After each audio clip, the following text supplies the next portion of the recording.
Hello, 2026, we're going to kick off with discovering this agentic AI capability that SAP have just released.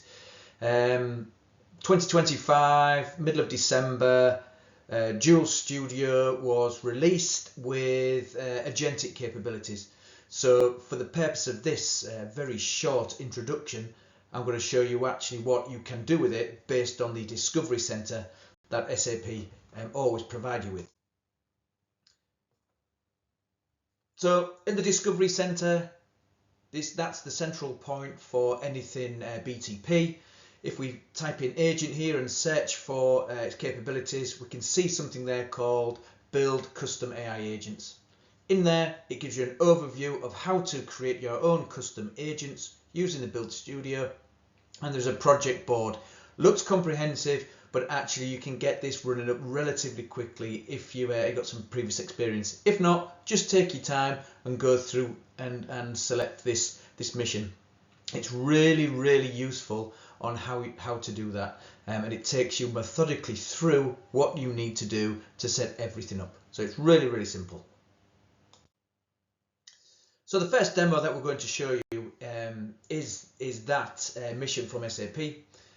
Just imagine you're a demand planner. You want to calculate demand forecast and sales trends based on historical data and predictive weather. That's something that you can facilitate there with Joule. This is the end result, is when you go into the testing phase, you actually then can put your prompt in here. So you put your prompt in, give me a breakdown of chai, analysis previous orders, and tell me what to expect for the upcoming week in Newtown Square. So as you can see, that's a prompt, and it's going to therefore identify an agent to solve that. So this is the demand forecasting agent which it will identify. But as you see on this timeline, there's certain functions that are happening every time the data on the left is changing. So I will receive all product information. So it's doing something. So it's planning the activities, what it needs to do to fulfill that prompt. Now, it takes, depending on how you've set this up, it can take quite a while. If not, it's just planning those things through. And the end result here is quite interesting. So it's been quite comprehensive with about the product analysis, how much it is, the price, for example, the packaging, the sales volume over a period of time, the geographic capabilities, and the historical weather conditions. And then what it's actually done, it's identified some rationale behind how to forecast and predict what could possibly happen. So it finishes here with your key insights, but it basically shows the chai shows strong correlation between cold weather and increased demand.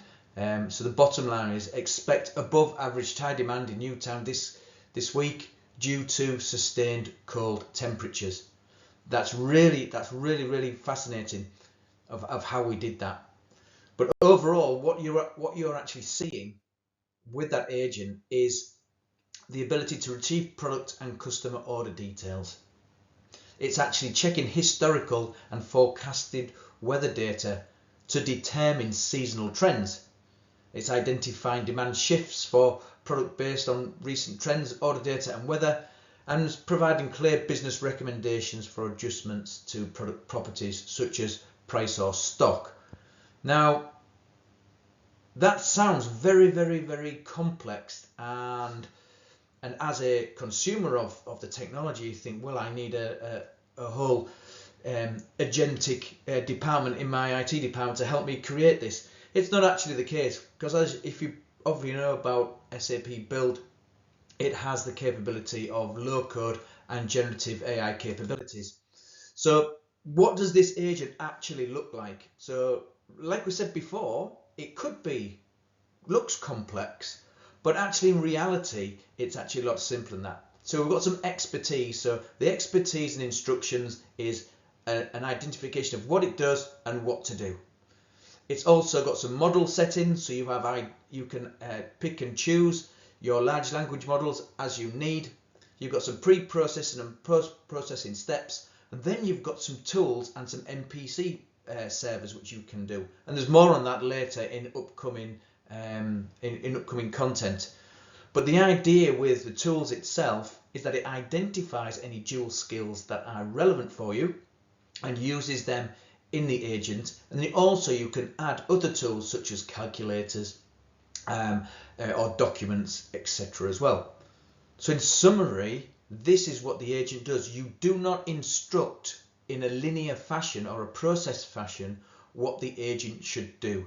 The agentic capability works out the best way forward from this and uses skills and tools to enable you to do that.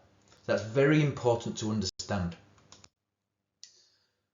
So it does seem quite complicated, but SAP have smartly done something to aid this capability. They've built Joule into this capability. So what you actually do is you actually use prompting within your creation of the agent to actually get Joule to actually generate that agent for you. So in this example, we've created an agent that is able to perform demand forecasting, for products, etc.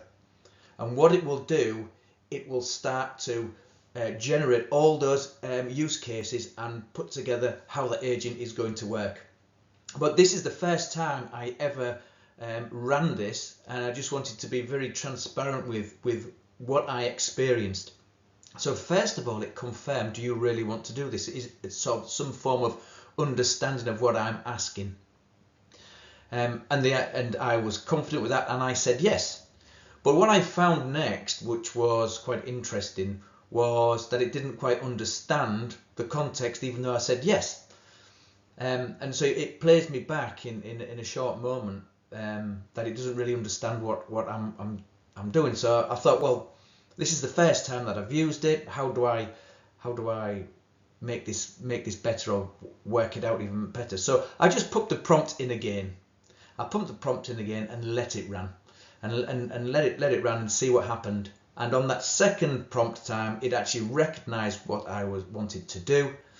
And then what it did was it created that demand forecasting agent and summarized what it was going to do. And therefore that allowed me therefore to then go into that demand forecast agent with all that capability of what I wanted to see. And then by simply pressing the test button in the top right hand corner, that is what that first demonstration was showing me. If I ask the prompt, it can analyze data, historical, and moving forward, etc. So next steps. So what we're going to do next. So that's what SAP have released. Anybody with SAP Build and the process automation capability is already there for you to consume. What I want to do next is maybe explore some different types of use cases using that capability and feedback and play that back to you. So in the meantime, I hope you found it interesting, and I'll see you with the next episode to see what's going on next.